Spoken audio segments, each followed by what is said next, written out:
Cérebro e mente em harmonia. Acesse atividademental.com.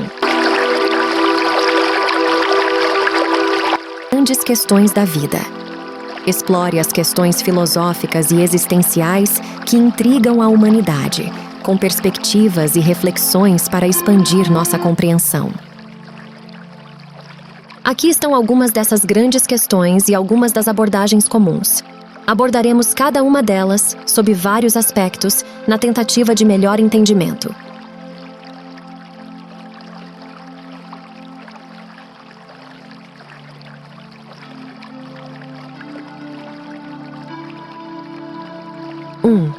Qual é o sentido da vida? Filósofos têm proposto várias respostas, desde encontrar a felicidade até cumprir um propósito mais profundo. Sentido da vida. O sentido da vida é uma questão que tem sido ponderada por filósofos e teólogos há séculos. O que é o propósito da existência humana? Existe um objetivo maior? A existência humana é central para a busca de significado. Filósofos, teólogos e pensadores de diversas áreas têm ponderado sobre se existe um propósito maior ou se a busca de sentido é uma construção subjetiva. As respostas variam, refletindo visões religiosas, filosóficas e existenciais sobre o papel do ser humano no universo.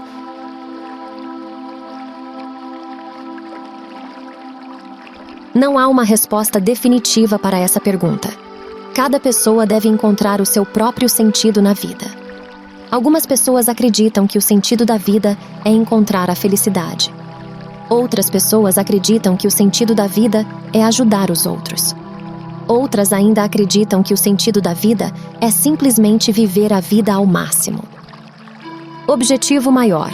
A indagação sobre a existência de um objetivo maior conecta-se diretamente com a busca de significado na vida.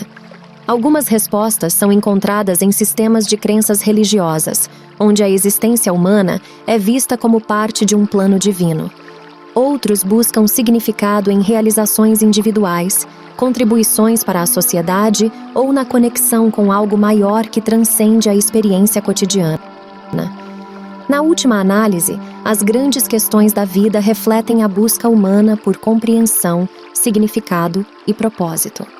Elas inspiram a exploração das fronteiras do conhecimento, promovendo diálogos interdisciplinares e incentivando o desenvolvimento de filosofias de vida profundas e significativas. 2. Existe um propósito cósmico? Algumas pessoas buscam significado em conexões espirituais, enquanto outras procuram significado na ciência e na compreensão do universo. Origem do universo. A origem do universo é uma das questões mais antigas e complexas que a humanidade já se perguntou. Existem várias teorias sobre como o universo começou, mas nenhuma delas é definitiva. Outras pessoas acreditam que o universo é simplesmente um produto do acaso e que não há um propósito cósmico predefinido.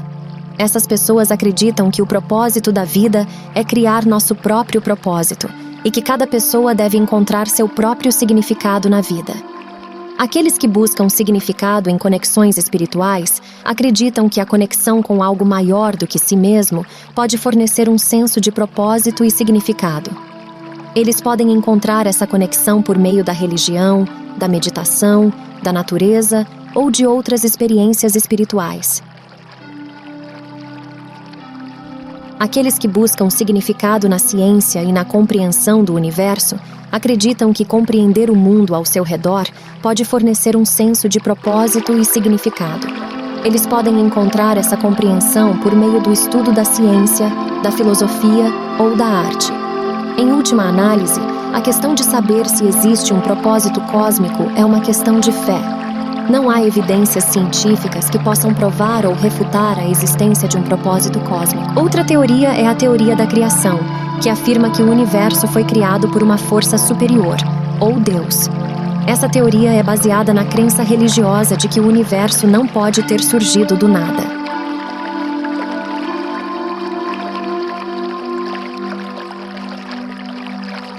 Três. O que é a verdade? Filósofos há muito discutem sobre a natureza da verdade. Algumas abordagens incluem a verdade como correspondência aos fatos ou a verdade como uma construção social. A verdade como correspondência aos fatos. Uma abordagem comum à verdade é a correspondência aos fatos. De acordo com essa abordagem, uma afirmação é verdadeira se ela corresponde à realidade. Por exemplo, a afirmação "a Terra é redonda" é verdadeira porque a Terra é, de fato, redonda. Essa abordagem à verdade é baseada na ideia de que existe uma realidade objetiva que é independente de nossas crenças e percepções. Essa realidade objetiva é o que determina se uma afirmação é verdadeira ou falsa. Outra abordagem à verdade é a verdade como uma construção social. De acordo com essa abordagem, a verdade é um produto da nossa cultura e sociedade. O que é considerado verdadeiro em uma cultura pode não ser considerado verdadeiro em outra cultura. Por exemplo, a afirmação "a Terra é o centro do universo" era considerada verdadeira na cultura ocidental até o século XVI. No entanto, essa afirmação foi refutada pela ciência moderna, que demonstrou que a Terra é apenas um planeta em um sistema solar muito maior. Essa abordagem à verdade é baseada na ideia de que não existe uma realidade objetiva que seja independente de nossas crenças e percepções. A verdade é simplesmente o que acreditamos ser verdadeiro. 4. Existe livre-arbítrio ou somos determinados? Questões sobre o livre-arbítrio versus determinismo têm ocupado a mente de filósofos por séculos. O livre-arbítrio é a capacidade de agir de forma independente, sem ser determinado por forças externas. De acordo com a crença no livre-arbítrio, temos a capacidade de escolher nossas ações e tomar nossas próprias decisões. Existem vários argumentos a favor da crença no livre-arbítrio. Um argumento é que temos a experiência subjetiva de fazer escolhas. Quando tomamos uma decisão, sentimos que temos a capacidade de escolher entre diferentes opções. Outro argumento é que o livre-arbítrio é necessário para a responsabilidade moral. Se não temos livre-arbítrio, não podemos ser responsabilizados por nossas ações. O determinismo. O determinismo é a crença de que todas as ações são determinadas por causas anteriores. De acordo com a crença no determinismo, não temos a capacidade de escolher nossas ações ou tomar nossas próprias decisões. Nossas ações são simplesmente o resultado de uma cadeia de eventos que começou no início do universo. Existem também vários argumentos contra a crença no livre-arbítrio. Um argumento é que o determinismo é compatível com a ciência. A ciência mostra que o universo é governado por leis naturais que determinam o comportamento de tudo, incluindo os seres humanos. Outro argumento é que o livre-arbítrio é inconsistente com a nossa experiência. Muitas vezes, sentimos que nossas ações são determinadas por fatores externos, como nossas emoções, nossos genes ou nosso ambiente. 5. O que acontece após a morte? Crenças sobre a vida após a morte variam significativamente entre religiões e filosofias. Morte e existência. A morte é outra questão que tem intrigado a humanidade por séculos. O que acontece após a morte? Existe vida após a morte? Não há uma resposta definitiva para essas perguntas. Algumas pessoas acreditam que a morte é o fim da existência, enquanto outras acreditam que existe uma vida após a morte. Existem várias religiões e crenças diferentes sobre o que acontece após a morte. Algumas religiões acreditam na reencarnação, que é a crença de que a alma passa para outro corpo após a morte. Outras religiões acreditam no céu e no inferno, que são lugares de recompensa ou punição após a morte. A questão da morte e da existência além do plano físico é profundamente enraizada na natureza humana. Diversas religiões e filosofias oferecem interpretações sobre o destino após a morte, variando desde concepções de reencarnação até ideias de vida após a morte. Essa questão transcende as fronteiras da ciência, envolve reflexões sobre a natureza da consciência e a continuidade possível da existência para além da vida terrena. A morte é uma parte inevitável da vida. Refletir sobre o que acontece após a morte pode nos ajudar a lidar com o medo da morte e a viver a vida ao máximo. 6. Qual é a natureza do bem e do mal? Questões éticas sobre o que é certo e errado têm sido exploradas em várias tradições filosóficas e religiosas. Perspectivas religiosas. De acordo com algumas perspectivas religiosas, o bem e o mal são conceitos absolutos que existem independentemente de nossas crenças ou percepções. Essas perspectivas geralmente acreditam que o bem é um atributo de Deus ou de uma divindade superior, e que o mal é a ausência do bem. Por exemplo, o cristianismo ensina que o bem é a manifestação do amor de Deus, enquanto o mal é a manifestação do pecado. O islamismo ensina que o bem é a obediência a Deus, enquanto o mal é a desobediência a Deus. Perspectivas seculares. De acordo com outras perspectivas, o bem e o mal são conceitos relativos que são determinados pela sociedade ou pela cultura. Essas perspectivas geralmente acreditam que o bem é o que é considerado positivo ou desejável por uma determinada sociedade ou cultura, enquanto o mal é o que é considerado negativo ou indesejável. Por exemplo, em algumas culturas, o assassinato é considerado um mal, enquanto em outras culturas, o assassinato é considerado aceitável em certas circunstâncias, como em tempos de guerra. Perspectivas pessoais.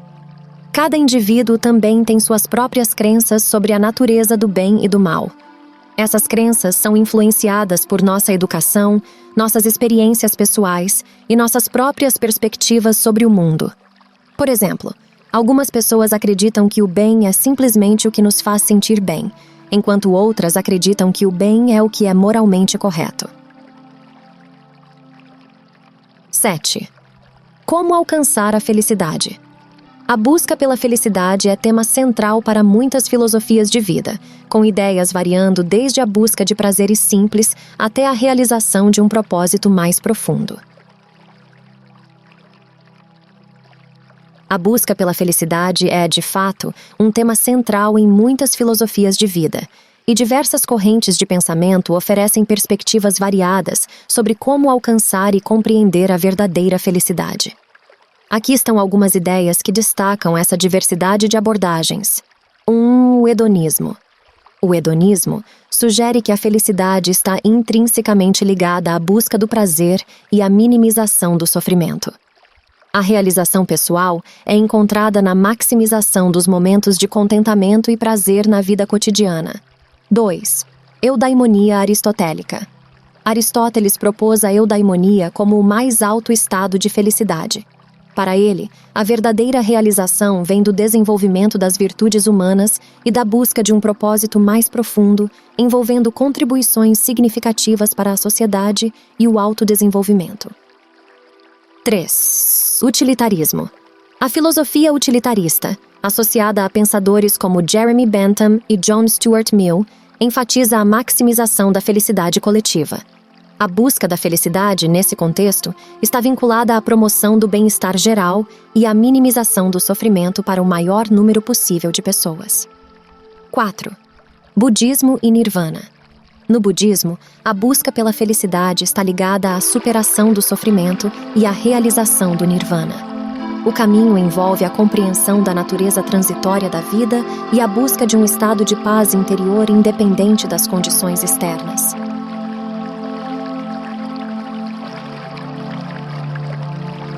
5. Existencialismo. Para os filósofos existencialistas como Jean-Paul Sartre e Albert Camus, a busca pela felicidade está intimamente ligada à criação de significado em um universo aparentemente absurdo. A liberdade de escolha e as tradições são fundamentais para encontrar um sentido pessoal de realização. 6. Psicologia positiva. Abordagens contemporâneas, como a psicologia positiva, destacam a importância de cultivar emoções positivas, engajamento em atividades significativas e a construção de relacionamentos saudáveis como componentes essenciais para uma vida feliz. Em suma, a busca pela felicidade é multifacetada, refletindo a riqueza e complexidade da experiência humana. A diversidade de perspectivas filosóficas ressalta que a felicidade não é uma meta única e universal, mas sim uma jornada pessoal que pode ser moldada por valores, ambientes e experiências únicas de cada indivíduo. 8. Que é a realidade? Filósofos discutem se a realidade é objetiva, subjetiva ou uma combinação de ambas.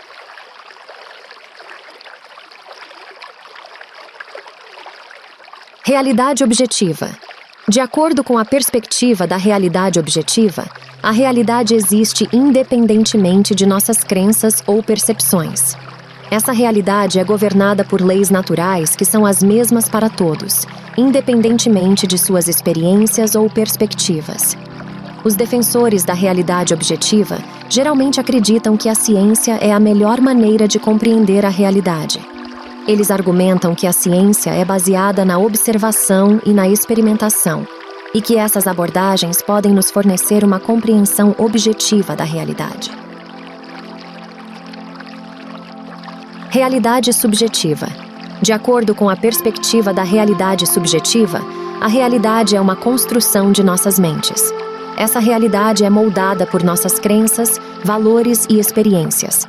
Os defensores da realidade subjetiva geralmente acreditam que a arte, a literatura e a religião são importantes fontes de conhecimento sobre a realidade. Eles argumentam que essas formas de expressão podem nos ajudar a compreender as nossas próprias experiências e perspectivas, que são essenciais para compreender a realidade. Realidade híbrida. Uma terceira perspectiva é a da realidade híbrida, que acredita que a realidade é uma combinação de objetividade e subjetividade. Essa realidade é influenciada por leis naturais, mas também é moldada por nossas crenças, valores e experiências. Os defensores da realidade híbrida geralmente acreditam que a ciência e as humanidades são ambas importantes para compreender a realidade. Eles argumentam que a ciência pode nos fornecer uma compreensão objetiva da realidade, enquanto as humanidades podem nos ajudar a compreender as nossas próprias experiências e perspectivas, que são essenciais para compreender a realidade.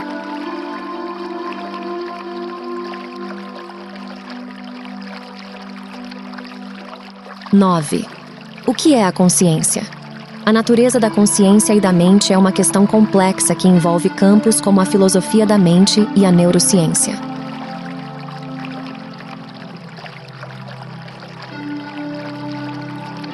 A consciência é uma qualidade da mente que nos permite ter experiências subjetivas, como sensações, pensamentos, emoções e memórias. É também o que nos permite estar cientes de nós mesmos e do nosso ambiente. Não há uma definição única de consciência que seja universalmente aceita, mas existem algumas características que são geralmente associadas a ela. Essas características incluem subjetividade. A consciência é uma experiência subjetiva, o que significa que é única para cada indivíduo. Autoconsciência.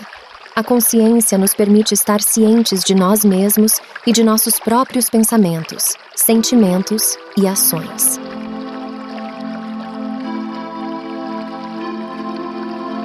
A natureza da consciência é um mistério que tem sido objeto de debate filosófico e científico por séculos. Existem várias teorias sobre a origem e a natureza da consciência, mas nenhuma delas é amplamente aceita. Algumas das teorias mais comuns sobre a consciência incluem teorias materialistas. Essas teorias acreditam que a consciência é um produto da matéria, como o cérebro ou o sistema nervoso. Teorias dualistas. Essas teorias acreditam que a consciência é uma entidade separada da matéria. Teorias interacionistas. Essas teorias acreditam que a consciência e a matéria interagem de alguma forma. 10. Como lidar com o sofrimento? Questões sobre o sofrimento humano têm sido abordadas em várias tradições religiosas e filosóficas.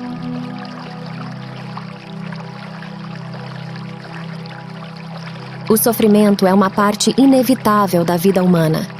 Todos nós vamos experimentar algum tipo de sofrimento em algum momento de nossas vidas. O sofrimento pode ser causado por uma variedade de fatores, incluindo doença, perda, tragédia ou simplesmente as provações da vida cotidiana.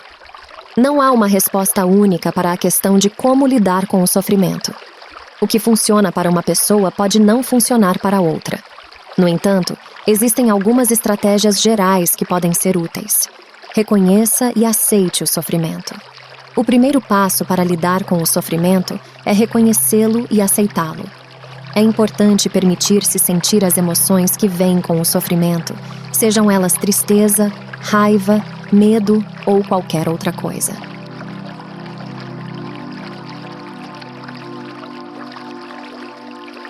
Cuide de si mesmo. Quando estamos sofrendo, é importante cuidar de nós mesmos. Isso significa comer alimentos saudáveis, dormir o suficiente e fazer exercícios regularmente. Também é importante reservar tempo para relaxar e desestressar. Procure apoio. Falar com alguém sobre o que você está passando pode ser muito útil. Você pode conversar com um amigo, familiar, terapeuta ou líder espiritual. Seja paciente. Lidar com o sofrimento leva tempo. Não espere se sentir melhor da noite para o dia. Dê-se tempo para curar e crescer.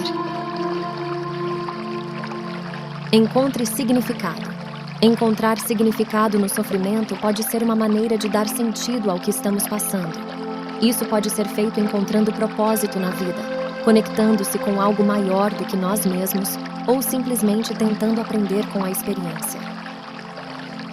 É importante notar que as respostas a essas perguntas podem variar amplamente dependendo das crenças individuais, culturais e filosóficas.